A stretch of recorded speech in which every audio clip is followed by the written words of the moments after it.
Welcome, wrestling fans. You know what time it is. This is the Heal the Ring podcast, the BX Sports Jedi edition, with your NXT 2.0 report. Last night, May 10th, a wonderful card from Orlando, Florida, from where the Jedi Network studio is from. And let's get right to it. I hope you guys are having a wonderful, wonderful, wonderful Wednesday night. And of course, NXT kicked off, recapping the Bron Breakker Joe Gacy feud. And we're heading into the first match of the night. But before that, we get a little bit of a promo. We see what happened last week. And, we that feud with Gacy and Bron Breakker is getting either spicier and it's getting more and more amped up to see where that leads off. But we start the night, of course, with the first match, Toxic Attraction taking on Wendy Choo and Roxanne Perez. And a good tag team match, a back and forth battle for both ladies. You saw Toxic Attraction in the ring. Roxanne Perez coming down by herself at first. And where is Wendy Choo? All of a sudden, Wendy Choo comes from the crowd and hits both ladies with a flying crossbody on the tag team champions. And we get the match started. We get the good in ring wrestling with both ladies. It got the crowd pumping. It got the heat going with the crowd. Well, let me tell you something. Orlando knows how to get down when it comes to NXT taping with the crowd reaction, with the chants, with the pop. Phenomenal job. Everyone that goes out, each and every to the performance center out here on UCF, in Full Sail, excuse me. They all pack the house there. They know how to get there. They know how to get the crowd going and what NXT likes. They appreciate the performers going out there, and with the opening fight, you begin with Gigi Dolin in the ring. Roxanne Perez tagged in early, came in into a near fall, but there was some isolations in the corner with Jayne. Came in with the tag, back and forth battle. You saw some good moves, and then you see the interference of Mandy Rose. Mandy Rose interferes, and blocked Perez from Cho coming in and getting the dive. Rose and they took out Rose. Perez tried the Canadian Destroyer on Dolin, but Dane hit her with a super kick right before Dolin got the pin off and the full press. And of course, your winners for the night, it was Toxic Attraction, defeating Wendy Choo and Roxanne Perez. And then at the end of the match, the extracurricular activities, both ladies triple team and take out Wendy Choo and leave her in a really bad of a hurting. They buried her. They really got to her. Personally, I knew that in this kind of environment, non pay per view or non premium programming, I didn't think Toxic Attraction was going to drop their titles. But it was a good program. I see what they're trying to build here. The mystique, the lore of Toxic Attraction. It shows, they're an elite tag level ladies, and these other ladies, they're trying to build something in a feud, and I like it. I like that staple with her, with Mandy Rose in the ringside. We'll see, how where that goes there with them. There's plenty. One thing I can say about NXT, there's plenty of ladies, a lot of lady competitors, and we'll get to that later in the evening, available to go with a lot of different storylines. So, me personally, in that match, if I had to rate it and I had to give it, I would give it a B plus. It was a B plus match. It was very entertaining. Both ladies, no botch moves. Remember, these are those that attack and don't like NXT or say they're not a fan of NXT. You got to remember, this is development stage. These are performers that are not that many years in the business. They're learning their ropes. They're getting their bumps while I'm being on national televised, in front of a live audience as well. That crowd in Orlando is very ruckus. Is very live. It's really, one thing is it's really close to the arena. It's right on top of the ring, and it's really intimate. And these people are learning and doing a great job. Both men and women performers, I think they do a phenomenal job week in, week out. Not to everyone's cup of coffee. And like I said, everyone, oh, that's not that. That's not that. You know what? When you watch NXT, you have to have an open mind. You have to put yourself in their shoes and identify yourself. Identify, like, if it was yourself, entering the world of sports entertainment and wrestling, and people are going to see you for the very first time. Like for instance, maybe someone's going to watch this video for the very first time on my performance of talking about wrestling, and you have to have that open mind. Go, oh, I don't like what he's saying. He's a ham and egger. He doesn't know what he's saying, or he botched. He didn't even know. Hey, I'm gonna make the mistakes of not knowing these wrestlers' name. Also, they're new to me, like I'm gonna be new to you, to the new audience that's gonna know about NXT wrestling. So you got to have an open mind. And listen, if you want fine tune, you want perfect perfection wrestling, then I advise you to go watch WWE Raw. That's the top of the notch, best of the best. And but NXT, you gotta have an open mind. They're developing. They're trying to get to the main rosters. And it's sometimes the storyline are not crisp. Sometimes you scratch your head, but it's an entertaining facet. You enjoy yourself on the growth of NXT, of these performers that are out there. Hey, some of these folks are 20. They had a 19-year-old, and I'll get to her in a minute. The 19-year-old competitor, all the way, to the veterans, and it's on Natalya, the Viking Raiders, and so forth. And they're all there, and they're all teaching the rope and entertaining us for at least the next 2 hours of our lives. With the stress and the everyday minutia of our lives, to go and watch them perform and entertain us. And that's what they're doing with NXT 2.0. So we need to have that open mind. We can't be closed minded and say, "Oh, that sucked. That was terrible." No, there's something. They're building to something. So with that said, I digress. I just wanted to get that off my chest with NXT. Those that poo-poo it or say, "Oh, that's not a good entertaining." Like I said, you got it's a venom. You got to start from somewhere. You got to crawl before you walk. Um, so we had a backstage promo cut. We saw the Creed brothers. They weren't happy with Roddick Strong, of course, the Diamond Club, Diamond Mine, and they were talking about how they want a rematch. They didn't win fair and square. They want to fight the Viking Raiders, I didn't know they were undefeated in NXT. All they never lost. And when I started looking, they've actually vacated their titles. They never got pinned. They never lost, so they're undefeated.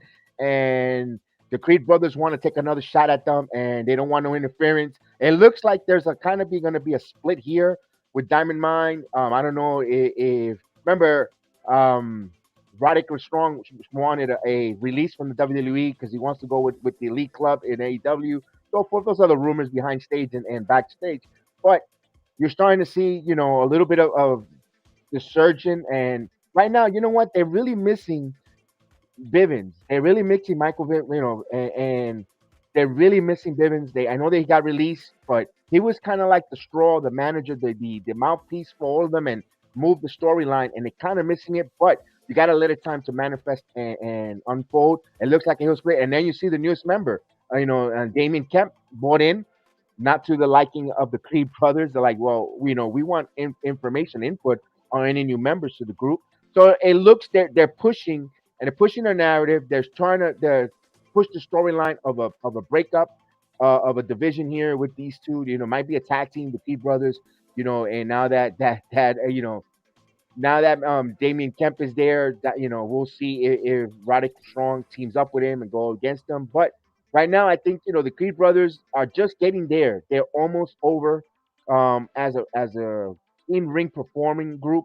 I think they need a little more. I think they need a couple more months in NXT, but I can see by Survivor Series them making the jump over to the main roster, getting called up, getting the opportunities. Because remember, the tag team division is running a little thin in WWE in the main roster. But I like the way they're developing the Creed brothers.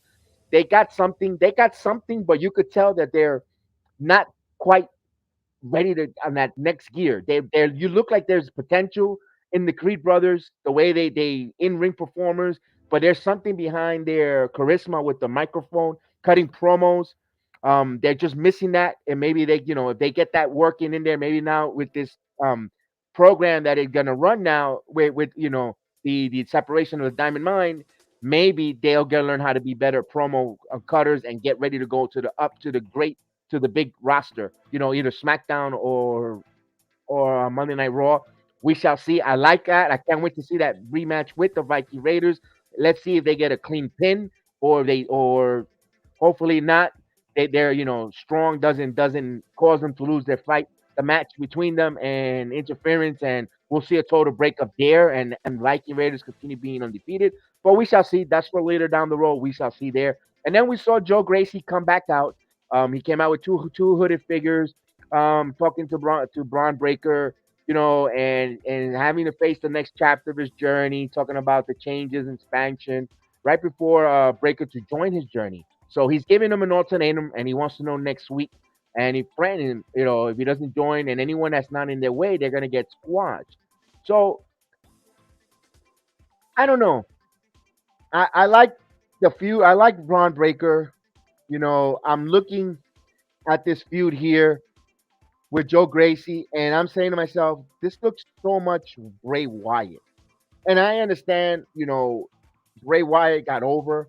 Bray Wyatt was, when he first came out, with the Fireflies and the way his character came out, the Wyatt family started expanding. It kind of looks like they're ripping a little bit of that gimmick there.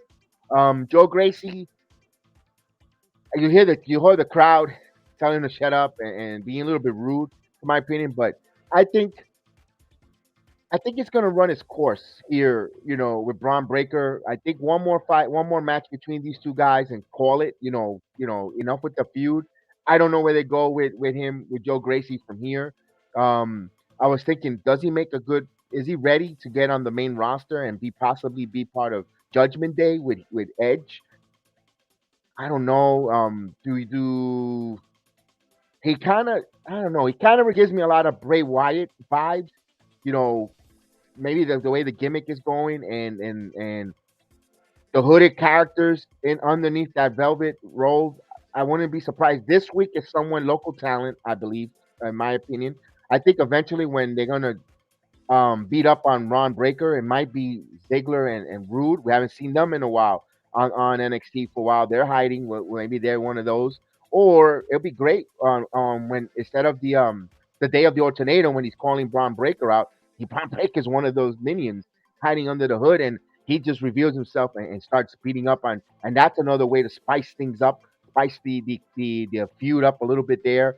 We shall see there. Me personally, I don't know. Their matches are okay. They're nothing to pop out and say, man, they have some. You know what? The feud was worth it. With all, I understand they're learning how to cut promos, and I understand they're cutting their teeth.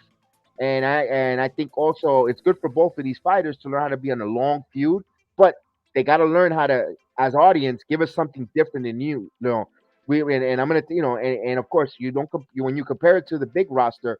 Let's look at Rollins and Cody. Their first fight in WrestleMania was really good. Then they just fought this weekend, and they took when you actually thought that match had its own gumbo. Then you went to the second match, it had something newer, fresher, and it's like it took the match to another level. Like, whoa, we saw it. Now we're gonna see a third fight with them. I'm expecting even greater things in a Hell in a Cell, possibly. And this is what these guys gotta kind of learn. And I understand they're rookies, they're young into the business, and they'll learn with that. They got good mentors, they got good guys backstage.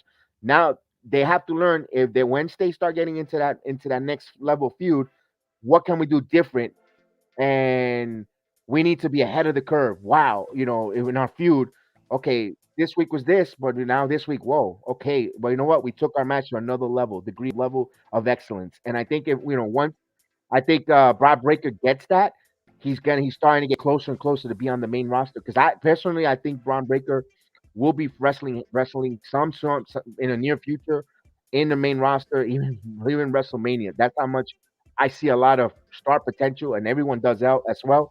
As for Gracie, um, he's 50-50 right now. I could see where he could be a mega heel going up to the next level, and he could. And wow, you know what? There's sometimes he shows that he's got the it factor, and then sometimes it's like, okay, you're a little dull. So I think he's going with time, I think he'll learn how to balance that. And I personally think he'll get it. I think he'll get it. I think he'll click. He's got some good mentors, backstage. And who will be, if Bray Wyatt isn't wrestling and really like the reports say he's done with wrestling, maybe a mentor, in capacity to this young kid and help him, bring that and get that major heel and make that, character take it to another level, something different from the Fiend or Bray Wyatt, with Sister Abigail and all that. I personally think, I think this kid got potential. Joe Gracie's got potential. He's got a look, personally, another storyline. I was looking at him and I saw, you see the pictures on the internet. I was like, man, couldn't they just said that was Kevin Owens' younger brother? Part of that Ezekiel Elias back and forth comedy. It's a real good. It's captivating as well. But you could have used that there though. But I think he's not ready to be in the prime time spot. In my opinion, I think he's still.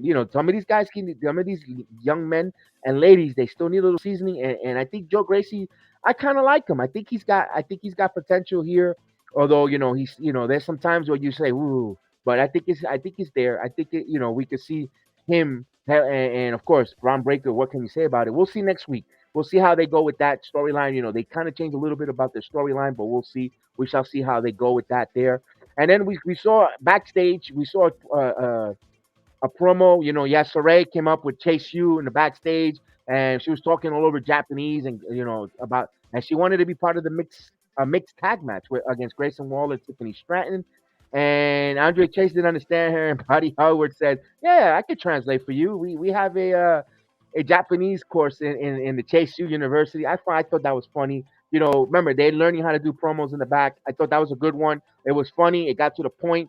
And right now, Chase U is kind of getting over. With you see they have their own Chase U section in the arena with the fans, and that's what you want. That's what part of developmental part of NXT. You want to see those things. You want to see that kind of staple crowd, and you see I don't know. I have to go one of these days. I'm in Orlando, so I'm gonna visit NXT one of these days. I want to find out is that marked or really people are wearing the Chase U, shirts or it looks like a mixture, a little bit of both. But all in all, they cut a good promo. They cut a good, and they got the crowd, and they got their own staple out in the arena. That's what you want. That's what you want to see. See, these are the good things. You got to see the good as well as the bad, because trust me, everyone is so negative about NXT, but you got to see the good things about it. What you look for and what's the purpose of NXT, and we see that there with Chase U. All right, so then we started the women's tournament. We have the women's breakout tournament. What I liked about it, they brought all the competitors out, similar to Bellator MMA with the Grand Prix. They bring all the competitors out. They show them, some of these they were going a little bit of showing them a little bit about their backgrounds. You had the commentators talking about where they're from, where they're and their age and what part of the country they're from, which is nice. You see all the different ladies competitors. It's gonna be, and we had the first match. You had the first two ladies in the ring, ready to go, and you have Fillion Hayne versus Slane Jacob. That was the first round of the NXT, and Sloane Jacobs, she's 19 years old. So wow, you have a 19-year-old young lady not only in the ring, professional wrestling, fighting. Fillion Hayne, I think she's 27 years old. Um, what I liked about it is she's on TV. She's on a major network at 19 in a competitive ring. Now, the match itself, you could tell that Sloane Jacobs need more time, needs more seasoning, needs more ring experience. A couple drop kicks here, schoolboys, a lot of reversals. It was basic one-on-one wrestling. You had you had a lot of basic, and it was okay. You know what? We don't need high flying. We don't need Asain moonsaults. We don't need hurricanranas. That's gonna come with time for the ladies. But it was a good match. It was very decent. You knew what was going on here. What was the purpose of this match? You got Sloane Jacobs exposure to TV. Plus, you got fighting with you could say a veteran in Hayes. You also saw Josh Briggs and Jacob Jensen come out to support her. Came down to ringside. Um, it was okay. Jacob got a hurricanrana for a near fall. Um, but and at the end of the match, you got her. She got a win. She hit the Shining Wizard and got her victory, and the first match was done. I thought it was to the point, not a little bit too. It wasn't sloppy neither for a 19-year-old who's got into the ring.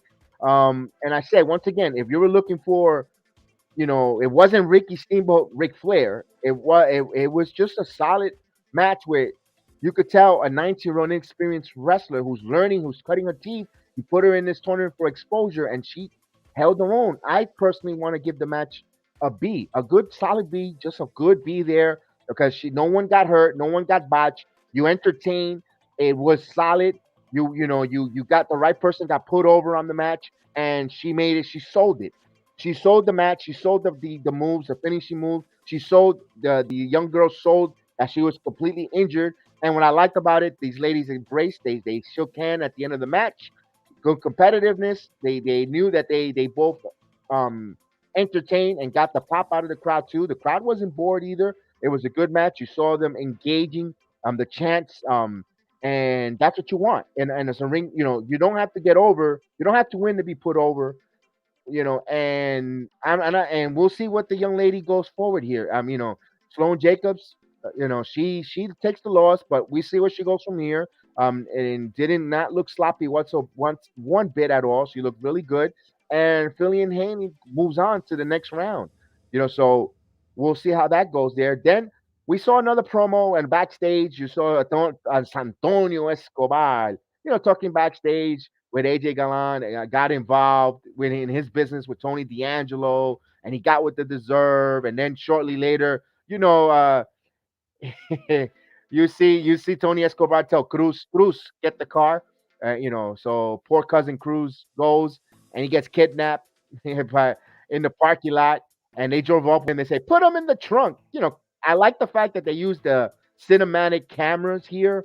They use the cinematic, like AJ style and Undertaker match. They made it seem like a movie-ish. I like that angle. Remember, and it was entertaining segment there. We all know that they just gonna put him. So as of right now, Cruz is in the trunk. They drove up with him. Sandro Escobar got his concierge, and they drove off. So right now, we know Cruz is in trouble. He's in the trunk somewhere, and when Sandro Escobar is gonna go to drive away, there's not gonna be no one to drive him. So we'll get to that there. They move away from that there, and then we get our debut. We get our debut of Alba Fyre comes in, and Amari Miller. Amari Miller, who was injured 60 days ago, and had that neck on that bad suplex. She returns back to the ring, her first action, and of course, the name change from Amber Fryer, known as Kaylee Ray. It started out strong, going for a crucifix pin. Amari Miller early, and after a series of moves, Miller's got control. A couple of headlocks, went into Fry into the corner. She took two super kicks and a DDT from the ropes. Fry tried to get the glory bomb, but Miller countered it. She went back and forth with headbutts, Fry, before getting the Swanton Bomb. She got the Swanton Bomb from the top rope for the win. Another match was pretty okay. But kind of it was okay because we knew that Fire was going to win, and we don't know if that was going to be a squash match. And for we know that it was going to be a squash match. They didn't make it compared to when you see Veer Mahan go out there and he just totally squashes his opponent. And it was good to see Audrey Miller get some more reps in, some bumps, and of course, all in all, I give the match I give it a B minus. I was gonna say a C because we knew it was gonna be a squash, but I changed my mind to a B minus because their ladies were good despite Miller being out of the ring out of the injury and revamping, and they went back and forth. They had adversity. They went back and forth. It wasn't totally a squash job. You could have seen where maybe Fry loses this match, but we knew it wasn't. But Miller gave an opportunity, sold it well that she actually had an opportunity to take the victory there, and it was a good match. It was a solid match. It was a C, a B minus, but I wanted to give it a C. I gave it a B minus there. And then of course they go to another promo. They cut promos, to get people out of the ring. It's a small venue just to get things around, and then they show the parking lot where we saw Carmelo Hayes, Trick Williams. They show up in a beautiful Bentley car, all in all, ready to go into the arena. And then you see Solo Sikoa.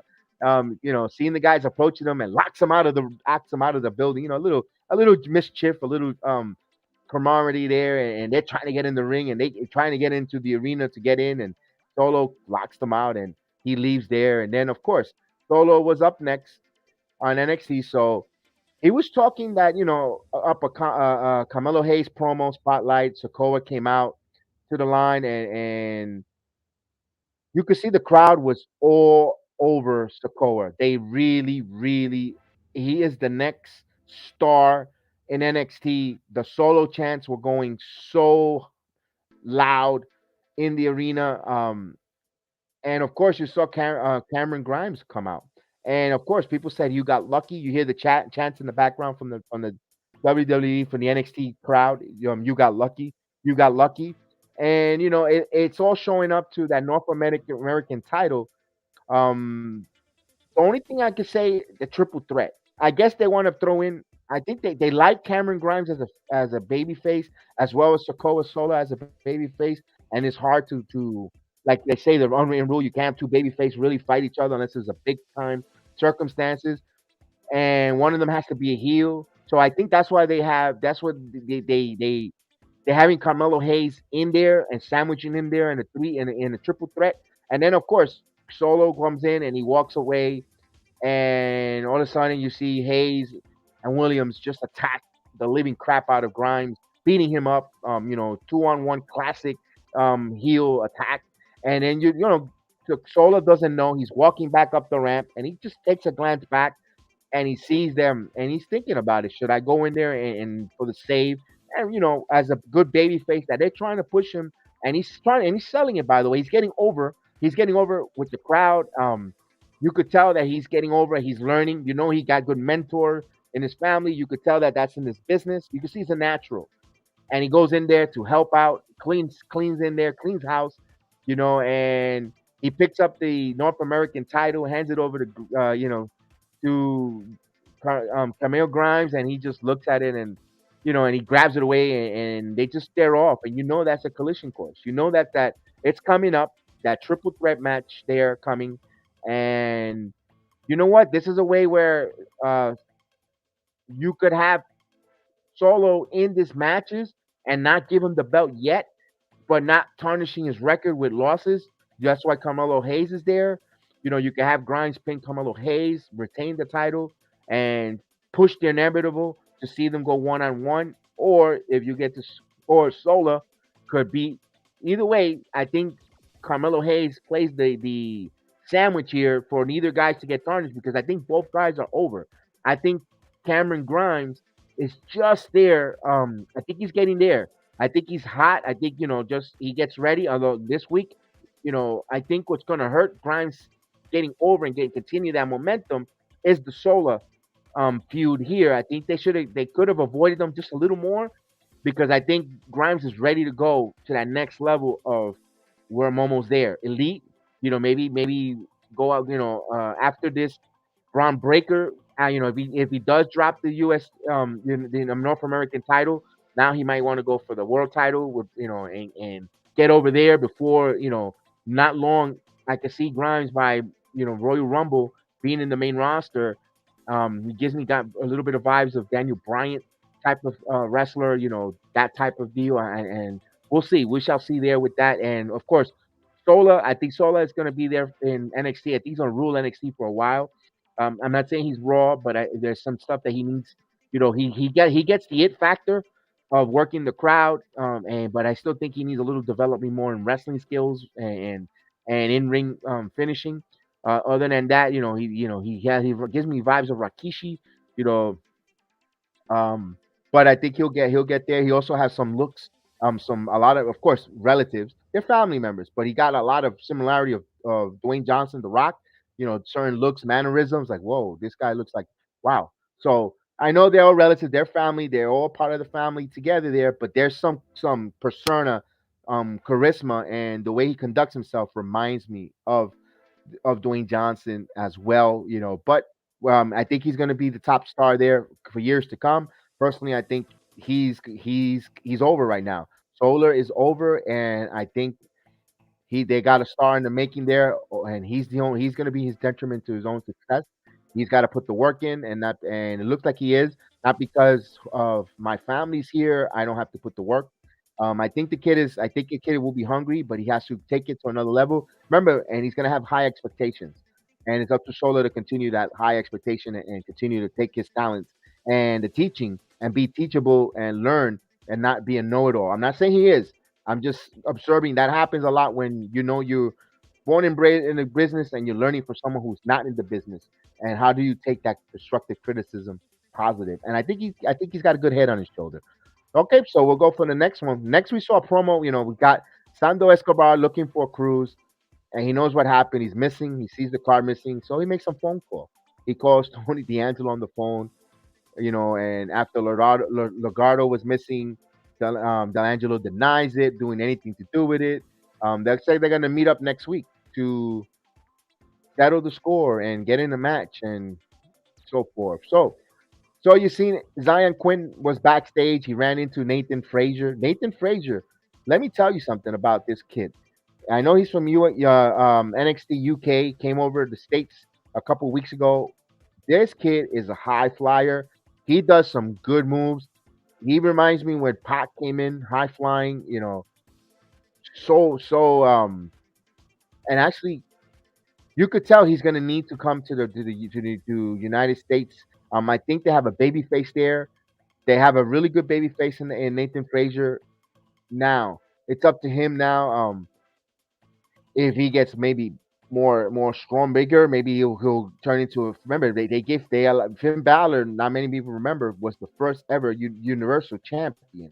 He got injured, but he was the first one, and he wasn't of a heavyweight or what we consider a McMahon's prototype of world champion Universal, but they gave it to Finn, and he ran with it. Do I see Frazier in that category? Maybe. At best, he might be a high level mid card right now, but he's got some great moves that I have not seen in a while. It looks so natural, so smooth from him. I'm excited to see him here. I know he's got ways to go, but I want to see how he develops in NXT with the different agents, bookers, and different in ring performers that will help his career go forward. I can't wait to see that. So we saw Wesley come in and challenge him to a rematch. So we broke that promo there. We got to commercial break, and then of course we set up the next match. It was the mixed tag match. Andre Chase and Sarai. They took out Grayson Walker and Tiffany Stratton. Now, JSU, they have their own section. They were over. The crowd was hot, pumping. Grayson Waller, yeah, not so much. The crowd, typical rolling. Tiffany Strand, of course, was over with the crowd. The crowd really liked her, of course, for obvious reasons. They were, chanting and they liked her. But I thought the match for a mixed tag match, and we're starting to see this now, where before if it was the male who only wrestled the male, and there was no mixed agenda. Now you're seeing a little more of that. We started off with Chase and Grayson starting the match off. After a bit of back and forth with the ladies, were tagged. Soraya Chase managed to take the opponent down, stomped them in the ring before Waller and Tiffany were sent outside. Chase called for a teachable moment. Of course, the teachable moment where we were heading to, they went to a commercial break. But back at the match, Chase held Walker down on the apron. They let Sarai. I like that move. Chase, had him hold, and Sarai came with the baseball slide right into the face, took him out. That was a phenomenal move there. Good tag team work. It looks like they were look like when they're not on ring, when they're practicing, they're working with each other. They look like they worked with each other for quite some time. They look like it looked so natural. It looked really good. They got over with me. And you saw Strand. Strand got a splash in the corner and about to get a pin. And Brody Hanna came in and with the air horn distraction again. With the air horn distraction, for some reason they like using that air horn, and Strand went after him, which I gotta say, Strand hit the most awesome crossbody. I mean, no danger whatsoever for herself or for the Brody to grab it. He caught her in midair and landed perfect, clean. That was the most cleanest executed, especially over the ring apron. And The arena, if you look at it on TV, it's really small, and they executed it excellent, and no sign of this of any injuries or whatsoever. If you execute your moves this clean and this safe, you're gonna have one. You're gonna have folks want to wrestle with you more often, work more programs. You're always gonna have a job, even if you get released from NXT or the WWE. And you can always go to the Indies, and they're gonna see your body of work. And you remember, in the wrestling business, your reputation suits you everywhere and every organization you go to. This person does the moves clean, doesn't botch it, an in ring performer who understands it. And if you provide those principles, this is what NXT is about: getting those fundamentals and principles down packed. You're going to be in the business in the industry for a very long time.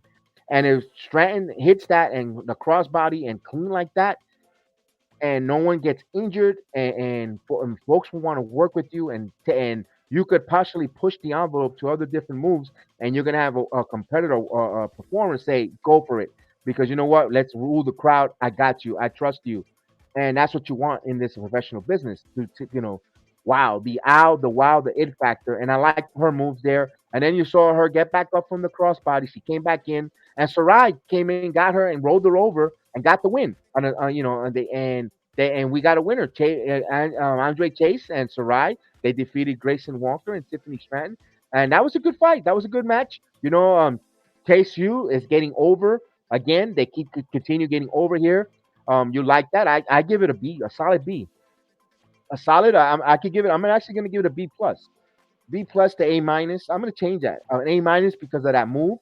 That was a clean move by Stratton, and no botches, and that's what you want. You don't want guys. You don't want in-ring performers injured, nicked up. Because remember, when they get down, they start getting a full-time schedule, going on the road, getting those bruises. You want clean matches. You don't want to be always with a bumming shoulder or bruises because and because your performer, your match, who a lot of times you feud with people from almost 3 months. With the you do different, you do almost the same program in different cities. So if you got partners that you can work with and feud well, and moves are clean like that, you're going to be your opponents, and that's how you're gonna appreciate it. And if you're not injured and not causing any hurt, that's gonna go a long way. So that's why I'm gonna go with an A minus. That's my reason why I'm gonna give that match an A minus overall. So far tonight, a lot of good matches. I don't understand the narrative of folks that I listen to other podcasts. They poo-poo so much NXT. Um, Spring Breaking was very good. This one was so far was a pretty good card. As we continue going forward, um, we saw another promo backstage with Randy Rose, Toxic Attraction, making fun of Indy Hartwell, calling her a loser. We know what happened. Her former tag team, her former vignette or romance interest or whatever the case is called was released, as well as so they made fun out of her, and looks like that's going to be Mandy's going to set up Mandy Rose's next feud. And that's what it was. They made it fine. Toxic Attraction, Indy, and Mandy and Indy. That looks like that's going down the road. You got to leave Roxanne Perez out. She just got in the company. You don't want to bury her with a couple losses against the champion. You're not gonna put her the strap right now. So excuse me. What you do is you have Indy come in there, let Roxanne do her thing, let Perez do her own thing, and maybe down the road, because we'll see there. It's too soon, and she needs more seasoning. And you got Indy there, so you could use her, utilize her, and I think that's what's going to happen there. I think they're going to set up Mandy Rose and Indy Hartwell there. So we have the second match, the second leg of the women's breakout tournament. Nikkita Lyons versus Andrea Grace. Andrea Grace, a former jiu-jitsu artist. Of course, we own Nikkita Lyons, who is right now the over lady, the number one. I think the number one lady in NXT, who's over right now. The crowd just roars for her. A natural talent. I could do without all that kickboxing, kicking, and all the punching and all that. That's NXT. I kind of could do without it, but she's over right now. She's got ability. She's got the height. You know, she could do some moves. She does some wrestling moves there. But both ladies, Andrea Grace also. Really good move. And you know, and just for a fun fact, Andrea Grace is the daughter of WWE veteran Santino Marella.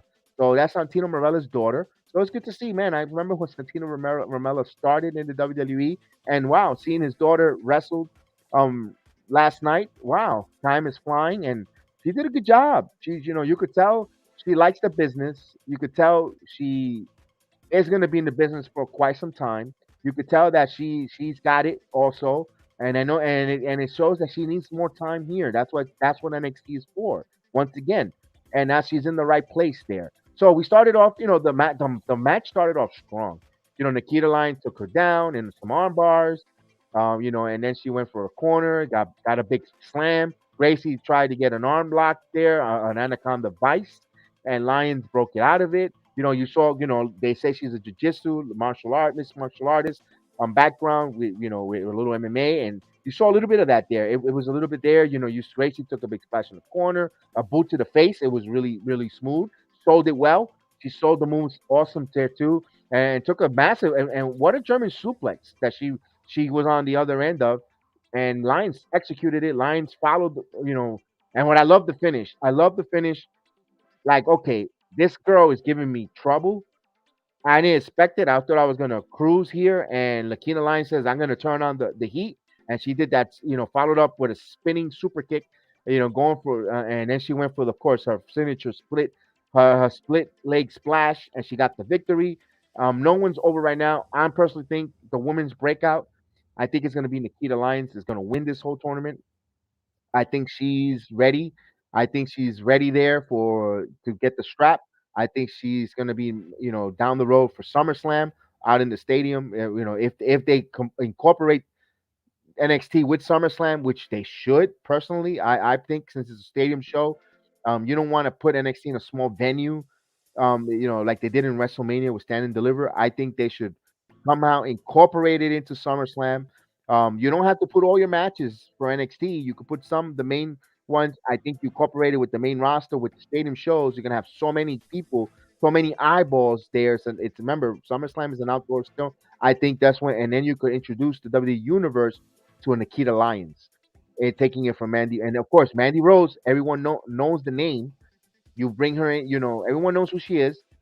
You have her drop the belt to Nikkita Lyons, your new star, and people are like, oh, I remember her in SummerSlam. She took the title from Mandy Rose, and now when she comes in the main roster, maybe you know, Royal Rumble, Survivor Series, whatever the case is, when you got ready for her to come onto the main roster, she's known, she's remembered. That's, you know, of course, I think that's a way to do it. I think that's the way you introduce her to the WWE universe.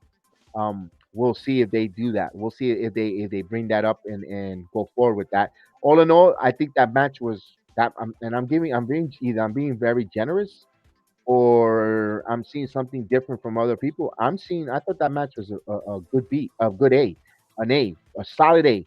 The A, all in all, no botch moves. You could tell that the business is in the blood of Grace, Adriana Grace. You could tell that she's a Morella. She could tell she knows the business. She heard enough stories maybe from her dad. She knows, and we know that she needs more time. We know that.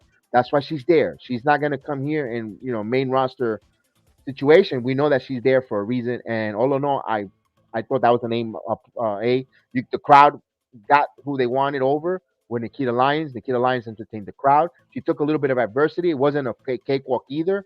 You know, she was also put in some armbar situation, suplex. You know, and there was a lot of different things here, a lot of good things here. And Nikita fought a little heat, and it wasn't totally a push, a walk in the park. It was a believable. This was a competitive match, and you give it. That's why I give it an A on my scorecard. I liked it, of course, and we'll set up. We're almost ending to the program. We also got the Viking Raiders were backstage, said that they were never defeated in NXT, and they were referring to their match with the Diamond Mine. And of course, I mentioned that earlier. No one, Diamond Mine mentioned it. The brothers, they mentioned it earlier, and we'll see next week. They're really hyping this matchup. They're really hyping it. Could the Creed brothers actually beat the Viking Raiders next week? It is WWE, and of course the Bookers. It could be possible. Yeah, I think the Key brothers got something, but they're missing. I don't know what it is. Maybe this program with the Viking Raiders will help them get them under the wing, earn their respect type of deal. Maybe that's it, or maybe the Diamond Mines are gonna break. Maybe we'll see a split here, a heel turn, a division in there. Of course, all night long we kept seeing the boot camp back and forth with the lady part of their stable. I didn't even talk about it because personally it was just filler. I thought it was filler, with the boot camp or who could survive. Um, uh, I'm not even gonna go there with that. That one I could do. I could do. That's the only negative I could say about NXT was I could do without that. We know you're strong. We know that you're part of the Diamond Club. You're trying to get more members or get more elite. But I was okay. I could do. I could really care less about that. So we come to the main event of the night. Now the main event of the night was Cora Jade versus Natalya. Cora Jade was they played an angle that Natalya was her idol last week, and Natalya or 2 weeks before and beat her up and heartbroken now that her idol has turned out to be not what she thought she was, and now they're gonna get the match going. I thought the match started off a little slow personally. But I thought all in all, perfect time for Cora Jade to work with a veteran. And that's what Natalia brings. She's a veteran wrestler who's going to help bring along this talent, get the bumps, show her take some new moves, also help her sell certain moves, get her season here. I think they're keeping an eye on Cora Jade for probably if going far here in NXT, I don't think she'll win the world's title. Maybe they might just elevate her straight to the main roster. I think that Nikkita Lyons is the one who's going to hold the belt for a while, so it doesn't fit the timeline. Although who knows what could happen there with it. Personally, I saw a lot of matches. I saw a lot of back and forth, a lot of good wrestling techniques, some roll ups, some in and out. Jade makes some counter moves. Jade played the ropes well. Now I don't know. I didn't. I was looking for reports to see, but it looked like Jade might have hurt a knee on one of the on Natalya had a snap suplex and her knee hit the rope. And the ropes are not forgiving. They're made out of steel, entwined there, and she looked like she was hurt because I know she mentioned something to the ref. You see them talking to the ref, and about less than 3 minutes, the match came to a conclusion. I don't know if she might have got injured. I don't know what it was, but all in all, the match was good. You saw, Jade try to put Natalya in a sharpshooter, and they play the angle that her knee didn't hold up. Now she buckled. She tried to go off the top ropes and couldn't. And all in all, you saw Natalya put Jade in a sharpshooter to the point that the pain was so overbearing that she passed out.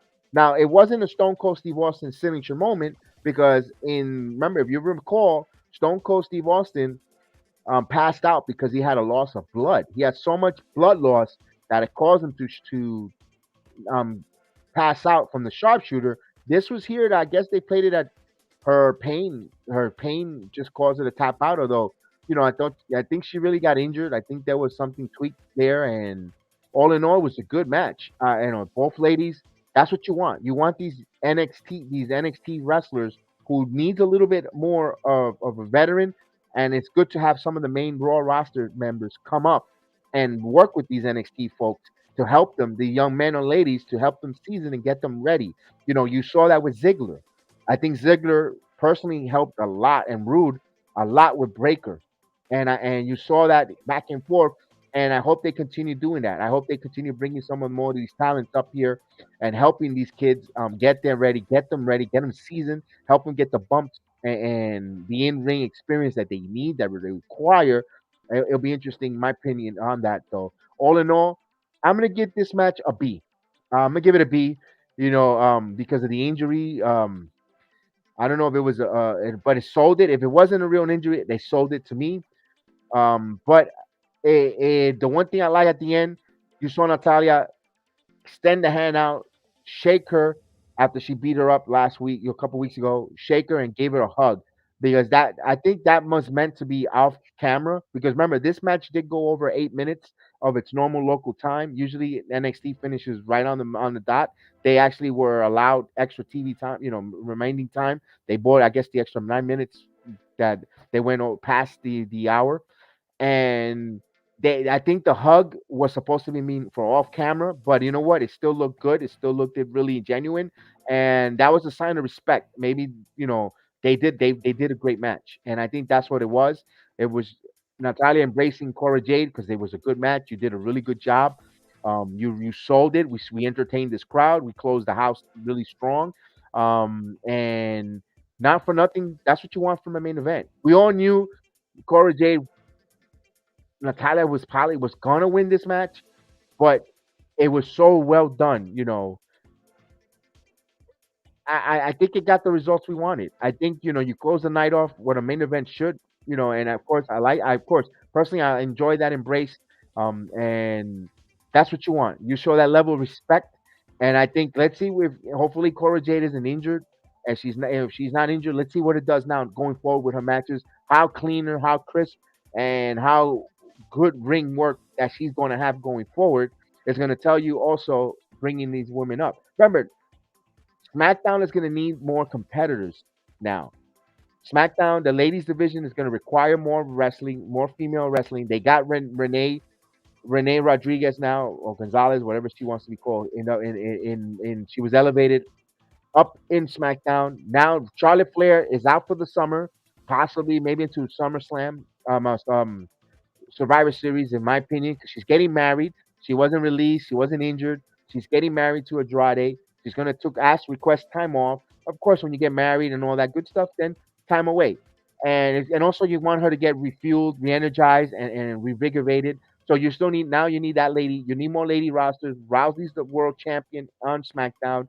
I'm not saying none of these NXT ladies are ready to come up and win the title, but you need wrestlers to fill in here, storylines to develop the next female phenom, the next female um, star, either heel or face in SmackDown. And one thing I love about NXT, they have a plenty of roster of great good women who could come out and fill that role to compete, wrestle, and if Cora Jade is putting on these good matches and learning from Natalya, of course, and she's gonna be a scout there, pretty much telling you, I worked with Cora Jade. He's ready. He works really good. We could bring him up to the main roster. We could brew that, and who knows? Who knows? I won't be surprised. They won't even forget about belts and stuff. Bring her up to the main roster. Go up there, and wrestle. We shall see with that there. But all in all, the night, I thought this was for being a non-event, non-pay-per-view, non-major event.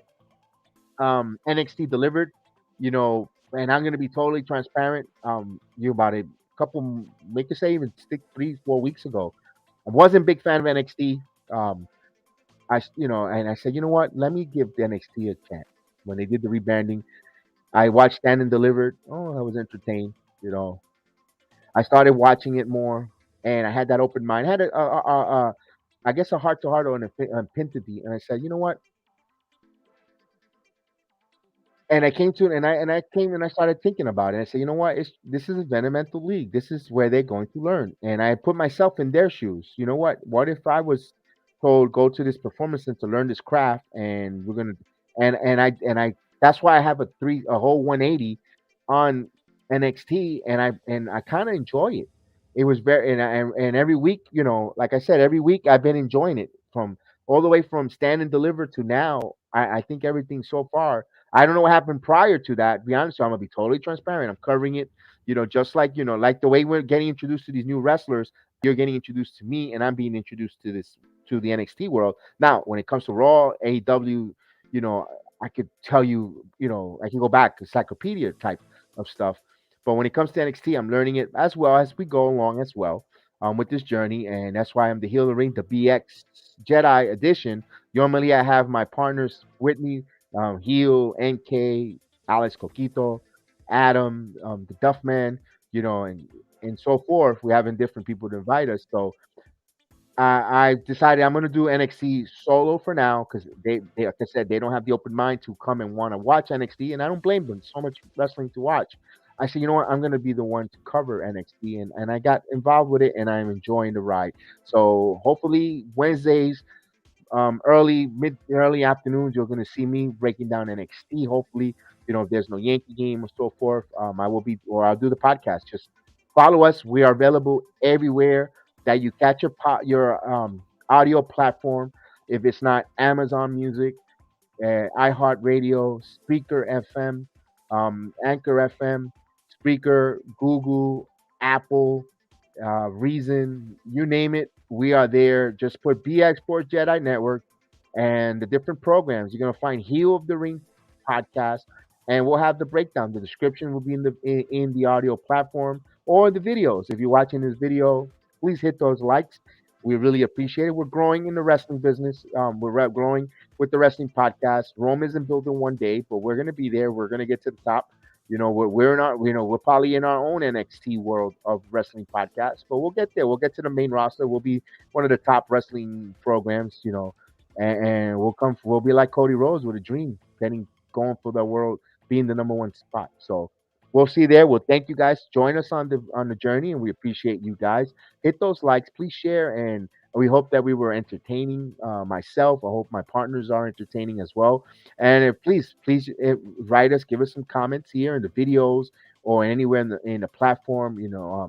In the video description, I always put out where you can find us, where you can locate us for feedback, and what can we do to improve to get the program to a great level of excellence. And we cannot do it without your support, your help, and we appreciate it. So, guys, this is the NXT report for the May 10th edition of NXT 2.0, the women's tournament, and we'll see you next week. Next week we're teased another first round. Lace Lashley. We'll see if she'll be in the ring. We'll see all the different matches. We're gonna see a lot of good matches, guys, and we'll be here to breaking it down tomorrow night. We will be on with the AEW Dynamite report. We'll have the guys ready to go, ready to break down in it. And Dynamite. It's going to be from New York, from the UBA Arena, from Long Island. So we can't wait to see MJF and break that down. So that's a little teaser, guys. But from me, the Expert Jedi Kev, thank you so much for joining us. And of course, guys, always, always, always, always, always, may the sports be with you and may the wrestling be with you. We'll see you next time here on a NXT Report on the heel of the ring.